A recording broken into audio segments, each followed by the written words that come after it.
आज आपण अशा एका भाजीची रेसिपी पाहणार आहोत ना, जी की एक तर तुम्ही बनवलात ना, की चपाती आणि भातासोबत दोन्हीसोबत बरोबर होऊन जाणार आहे. वेगळं-वेगळं करण्याची अजिबात गरज नाही आहे. तेलामध्ये मी इथे जिरीची फोडणी केलेली आहे आणि 2 मध्यम आकाराचे कांदे ना असे रफली चॉप करून टाकलेले आहेत. कढीपत्ता टाकलेला आहे. कांदा मऊ होत आहे तोपर्यंत इथं मिक्स उसळ घेतलेली आहे मी इथं. पूर्ण मिक्स कडधान्याची उसळ आहे ही. कांदा इथं एक एक दीड मिनिटातच मऊ पडलेला आहे. त्यामध्ये थोडीशी आलं लसणाची पेस्ट टाकलेली आहे, एक हिरवी मिरची टाकलेली आहे कट करून आणि एक ना मध्यम साईजचा टोमॅटो अगदी असं रफली चॉप करून टाकलेला आहे. थोडंसं परतलेलं आहे टोमॅटो, काही मऊ करून घेतला नाही आहे इथं. हळद, थोडं लाल तिखट, काळं तिखट, धने पावडर ना आवडीनुसार तुम्ही, म्हणजे मी तर तो मसाल्याचा मसाल्याच्या डब्यातला छोटा चमचा असतो ना, त्यांनी सगळं मोजून टाकलेलं आहे.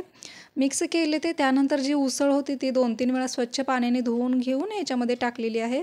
छान 1-2 मिनिटांसाठी ना परतवून घ्या ही उसळ या तेलामध्ये आणि एक वाफ काढून घ्या. म्हणजे त्याची वाफ सुटली ना, त्याचे अंगचंच मॉइश्चर सुटतं ना, खूप छान चव येते आपल्या उसळला.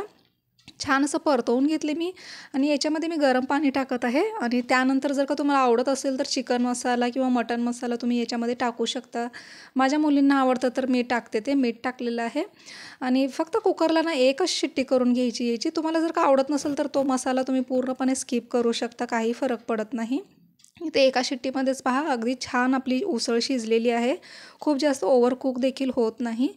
अगदी अशी सरभरीत बनवलेली आहे मी, जी की म्हणजे भातासोबतही होईल आणि चपातीसोबतही होईल अशी. इतर आम्ही सकाळी ही रेसिपी शूट करत होते, म्हणजे मुलीच्या डब्यासाठी बनवत होते ना, मग तिला जेवणासाठी भातासोबत पण ही उसळ होत होती आणि टिफिनला देखील चपातीसोबत भातासोबत ही होत होती, म्हणून मी बनवत होते ही.